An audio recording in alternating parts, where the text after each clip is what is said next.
السلام علیکم ورحمۃ اللہ وبرکاتہ۔ بسم اللہ الرحمن الرحیم۔ رب اشرح لی صدری ویسر لی امری واحلل عقدۃ من لسانی یفقہوا قولی واجعل لی وزیرا من اہلی۔ لیسن شروع کرنے سے پہلے ہم اپنی نیت کی تجدید کر لیں۔ اللہ سبحانہ و تعالیٰ نے خود قرآن کریم میں فرمایا وَلَقَدْ يَسَّرْنَا الْقُرْآنَ لِلذِّكْرِ فَهَلْ مِن مُّدَّكِرٍ۔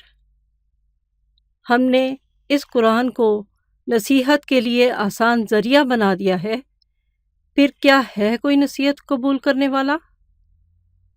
تو ہم اللہ کی کتاب کے بہتر فہم کے لیے عربی گرامر سیکھ رہے ہیں۔ ہم نے پچھلے لیسن میں پڑھا کہ زبان سے جو بھی بامعنی لفظ ادا ہوتا ہے اسے کلمہ کہتے ہیں۔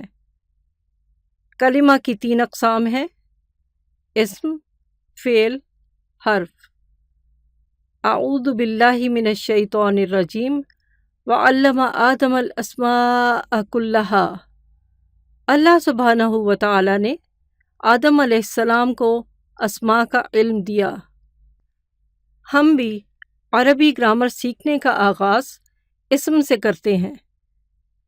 جب ہم کسی اسم کو دیکھیں یا سلیکٹ کریں تو ہم اس کے بارے میں کئی چیزیں بتا سکتے ہیں۔ مثلاً کتاب ایک اسم ہے۔ کتاب واحد ہوتی ہے یا جمع، سنگولر ہے یا پلورل۔ اردو میں کتاب کی جمع کتابیں یا کتب ہوتی ہے۔ اردو اور انگلش میں ایک کے لیے واحد یعنی سنگولر اور ایک سے زیادہ کے لیے جمع یا پلورل کا لفظ بولا جاتا ہے، جبکہ عربی زبان میں سنگولر کے لیے واحد، 2 کے لیے تثنیہ اور 2 سے زیادہ کے لیے الگ لفظ استعمال ہوتا ہے۔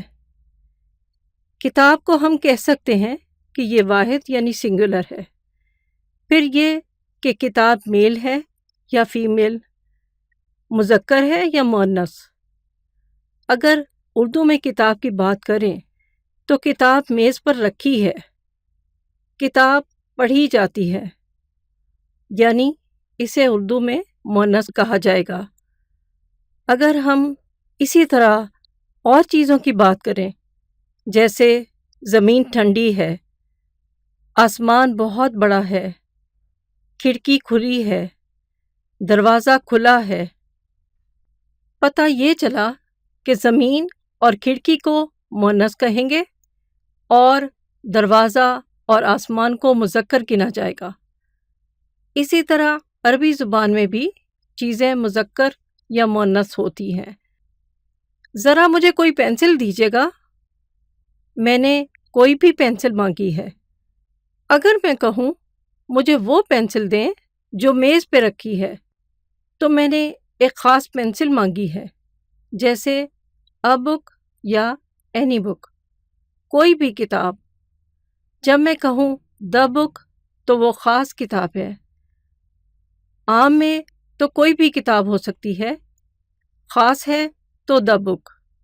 یہ ساری چیزیں وہ ہیں جو ہم اردو یا انگلش میں بولتے ہیں۔ اب آپ کتاب کا عدد بتا سکتے ہیں، اس کی جنس بتا سکتے ہیں، اس کی وسعت بتا سکتے ہیں، یعنی یہ کہ وہ عام ہے یا خاص، نکرہ ہے یا معرفہ، کامن ہے یا پراپر۔ اسے وسعت کیوں کہتے ہیں؟ اسے ایسے سمجھ سکتے ہیں، اگر میں سوال کروں کہ کوئی بھی اسٹوڈنٹ جواب دے تو سارے اس میں شامل ہو گئے، کوئی بھی ایک جواب دے۔ اگر میں کہتی ہوں حفصہ جواب دے تو کسی خاص کی طرف اشارہ ہو گیا، یعنی کسی خاص پرٹیکولر اسٹوڈنٹ کی بات کر رہے ہیں، تو یہ بات بالکل نیرو ڈاؤن ہو کر فوکسڈ ہو جاتی ہے۔ کوئی یا اینی کا لفظ عام، کامن یا نکرہ کے لیے بولا جاتا ہے۔ اسی طرح کسی خاص چیز یا شخص کی بات کی جائے تو وہ معرفہ یا پراپر کہلائے گا۔ عربی زبان میں ان سب کے علاوہ ایک اور چیز ہوتی ہے جو سب سے امپورٹنٹ ہے، اور وہ ہے اعرابی حالت، یعنی کسی بھی اسم کی اعرابی حالت۔ اس سلسلے میں عربی زبان میں 3 حالتیں ہیں: حالت رفع، حالت نصب اور حالت جر، جنہیں ہم مختصراً رفع، نصب اور جر کہہ سکتے ہیں۔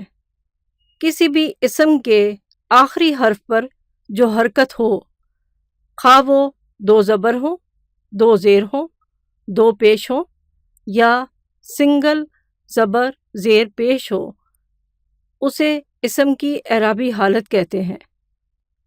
حالت رفع 2 پیش یا 1 پیش کی حالت ہے۔ حالت نصب 2 زبر یا 1 زبر، اور حالت جر کے لیے اس حرف کے نیچے یا زیر ہوگی یا 2 زیر ہوں گی۔ اگر ہم قرآن سے کوئی بھی لفظ پک کریں تو وہ اسم ہوگا یا فعل یا کوئی حرف ہوگا۔ ہم اسم کو پہچانیں گے کیسے؟ اس کے لیے انہی الفاظ کی طرف لوٹتے ہیں جو ہم نے پہلے لیسن میں دیکھے تھے: قلم، رسول، نور، کتاب، انسان، رب۔ ان سب الفاظ میں کیا چیز کامن ہے؟ جی بالکل ٹھیک، ہر لفظ کے آخری حرف پر تنوین ہے، تنوین ایٹ دا اینڈ۔ ہم پڑھ چکے ہیں 2 زبر، 2 زیر، 2 پیش کو تنوین کہتے ہیں۔ لفظ کے آخری حرف کی حرکت کو اسم کی اعرابی حالت کہتے ہیں۔ جس لفظ کے اینڈ پر تنوین یعنی 2 پیش، 2 زبر یا 2 زیر ہوں، آپ سمجھ لیجئے کہ یہ 100% اسم ہے۔ تنوین اسم کی خاص پہچان ہے۔ اب آپ اپنا پہلا پارہ الف لام میم کھول لیجئے اور اسم تلاش کریں۔ سورہ البقرہ آیت نمبر 5 دیکھیے: اولئک علی ھدی من ربہم۔ ھدن پر 2 زبر ہیں، انہیں بلیو پینسل سے کلر کر لیں۔ آیت نمبر 6 سواء، حمزہ کے اوپر 2 پیش، ان کو بھی بلو کلر کر لیں۔ آیت نمبر 7 میں غشاوۃ، گول تا پر تنوین یعنی 2 پیش، عذاب، پھر عظیم۔ آگے آیت نمبر 10 میں مرض، اس پر بھی تنوین ہے۔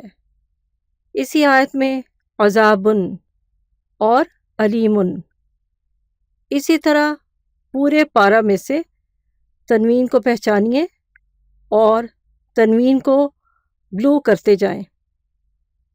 تنوین کی کلر کوڈنگ مکمل کر لیں، یہی آپ کا اس لیسن کا ہوم ورک ہے۔